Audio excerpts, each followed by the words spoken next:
Nutrition, Food Supplying System, Chapter 1 of 10th class. Food is needed by all living organisms, mainly for growth and repair. Several organisms need food to maintain body temperature as well. A large variety of substances are taken as food, from single cellular organisms like amoeba to complex multicellular organisms like the human body. Even within the human body, the cells require a wide variety of substances as food. The mode of acquiring food also varies from cell to cell and organism to organism. You have studied in your previous classes about how different organisms get their food. Let us recall some of them.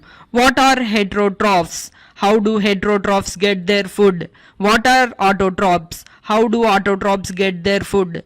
Let us study about the autotrophs and heterotrophic mode of nutrition and find out why most plants are called autotrophs. Autotrophic nutrition. We know that autotrophs are the organisms capable of using light energy to synthesize chemical compounds. They acquire nutrients like some minerals and water from the soil as well as some gases from the air. They are capable of producing complex compounds like carbohydrates, proteins, lipids, etc. from these very simple substances. These compounds produced by them are utilized for providing energy to most of the living organisms and all animals, including human beings. Most of the things that we eat are obtained from the plants. Even if we depend on animal products, we would find that those animals depend on plants for their food. But how do plants carry out their life processes? Scientists have been working for centuries to find out how plants carry out this life process. We know that among all life process, the process of photosynthesis makes plants the universal food provider for all living organisms. You have studied something about photosynthesis in your earlier classes. Von Helmont and other scientists believed that plants get their food material not only from the soil but also from other sources. Can you think of some raw materials needed for photosynthesis? What could be the end products of the process of photosynthesis? Let us study the process of photosynthesis in detail to know more about this. Photosynthesis. Photosynthesis is the process by which plants containing green pigment chlorophyll build up complex organic molecules from relatively simple inorganic ones using sunlight as energy source. The process of photosynthesis is very complex.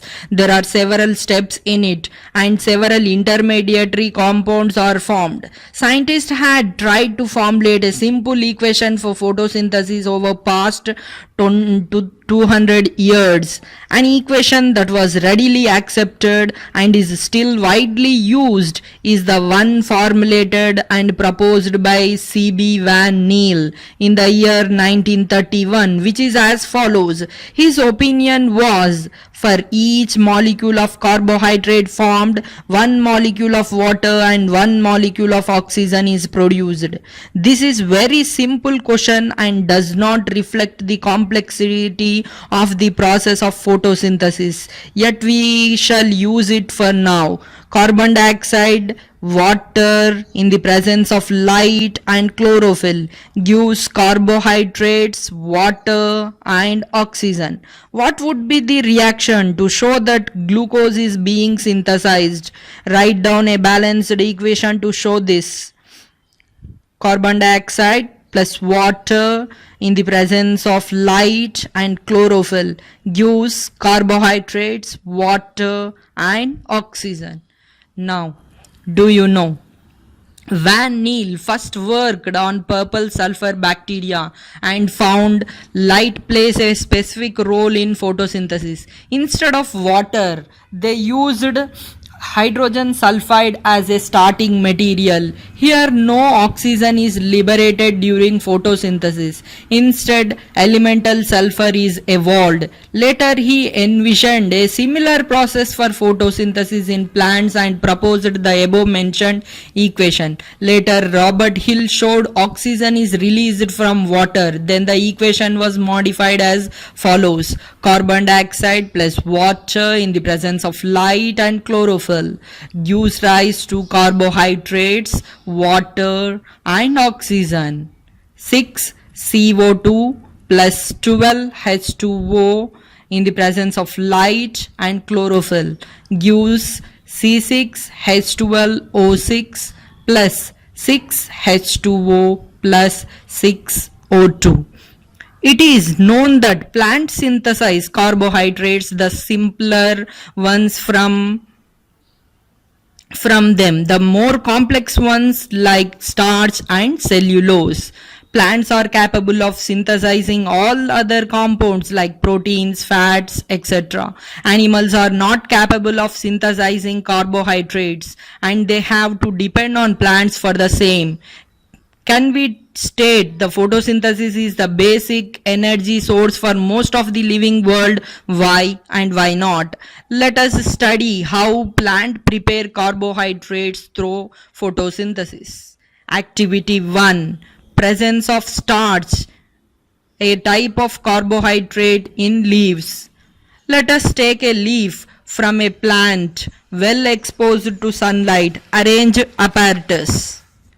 Boil the leaf in methylated spirit over a water bath. It becomes pale white due to the removal of chlorophyll. Observe the leaf.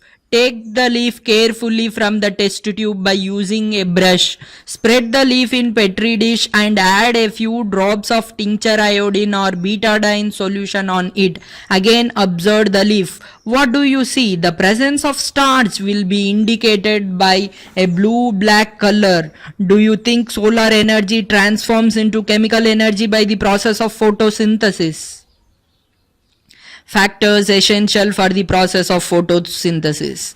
What are the materials that you think would be essential for the synthesis of carbohydrates in the process of photosynthesis? Do you think the equation tells us about all the materials involved? It took scientists over 300 years to find out about them. We still do not know about several materials involved in this process. Let us study how scientists experimented to find out about some of the materials required for the process of photosynthesis.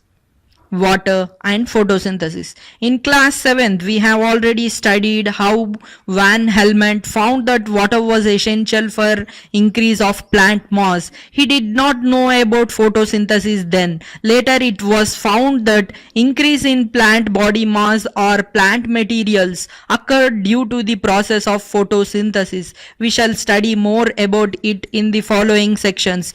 Read the chapter on nutrition in plants in class 7, discuss with your friends and write a note on Van Helmont's experiment focusing on how he concluded that water was important for plant growth and increase in body mass. Air and photosynthesis. Let us discuss an experiment on photosynthesis. We have studied some experiments in our earlier classes. This one helps us to find out about the role of air in the process of photosynthesis. It is interesting to learn about the experiment which was one of the several milestones in gradual development of our understanding of photosynthesis. Joseph Priestley in 1770 performed a series of experiments that revealed the essential role of air on the growth of green plants. Photosynthesis was still not known to scientists at that time. You may recall oxygen was discovered by Priestley in 1774. The name oxygen was coined later by Lavoisier in the year 1775. Priestley observed that a candle burning in a closed bell jar soon gets extinguished. Similarly, a mouse would not soon suffocate in a closed space of the bell jar. Similarly, a mouse would soon suffocate in a closed space of bell jar. He concluded that a burning candle or an animal both somehow damage air. When he placed a mint plant in the bell jars, he found that the mouse stayed alive and the candle, when lighted from the outside, continued burning in the presence of mint plant. Priestley hypothesized as follows: plants restore the air what breathing animals and burning candles remove. What had Priestley done to introduce the mint plant without disturbing the experimental setup? How did he light the candle from the outside? Do you find any relationship between candle, rat, mint plant? Discuss. Priestley's experiment confirmed that gaseous exchange was going on and plants were giving out a gas that supported burning and was essential for the survival of animals. But how do plants take in air and utilize carbon dioxide for photosynthesis and oxygen for respiration? How do they make the choice? Massive amounts of gaseous exchange occur through the stomata as long as they are open. While plants also carry on gaseous exchange, they lose their tissues on stem, roots. While plants also carry on gaseous exchange through loose tissues on stems, roots, etc. It is the actual at the level of organelles involved in the process of photosynthesis and respiration that the choice of gas required is made.